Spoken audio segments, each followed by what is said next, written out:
Good afternoon, everyone, and welcome to the physics classroom. We're going to be talking about the physics classroom today. This is an example of a website that you can actually use in technology for online learning. We know now that the problem is that we have the students and the teachers had to go on online learning because of COVID-19. The way we can solve this is plenty of opportunities you can use out there. One of them is the physics classroom. Sometimes you're given on a Thursday, you're told, "Hey, by the way, Dr. Hill, you're going to be teaching physics." So here's one of the examples of those. You know, the distance learning covers a large group of things. Online, because all it is defined as the difference between when students and the faculty are separated by physically separated. That's the only difference between physics. That's only what distance learning is.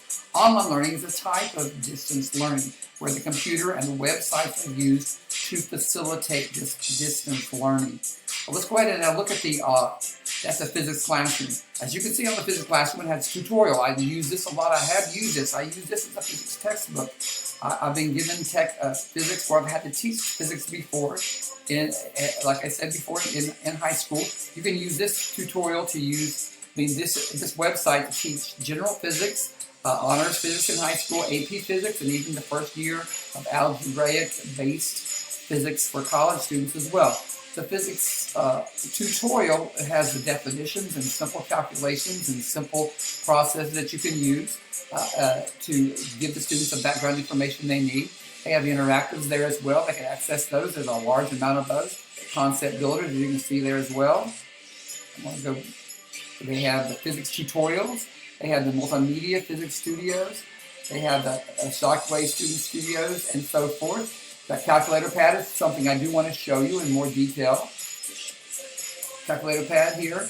It has, for example, each of the units of the main units they will have, as you can see, all kinds the first mechanics, electricity, waves, sound, and light. They have all of those different ones you can get. We're just going to use one, for example, mechanics. We'll just go through one unit on Newton's laws. It should be really simple. Pick the problem set here. Problems go from very simple calculations to more difficult ones. For example, you'll notice here they have a total of 30. They go from real easy to difficult. And so you can choose those. You can give the question, give the students these questions, they give the answer. Then the students can show you how they came up with the answer. Or if all else fails, they have this. You can listen to. Behind every good problem solver is a solid understanding of relationships. As you can see, that man will talk you to death, and he will talk you through these. Anyway, that was the physics classroom. Please use this if you ever get into a position where they say all of a sudden on Thursday, by the way, Dr. Hill, on Monday you're going to start teaching physics. Thank you, and you'll have a good day. Stay safe.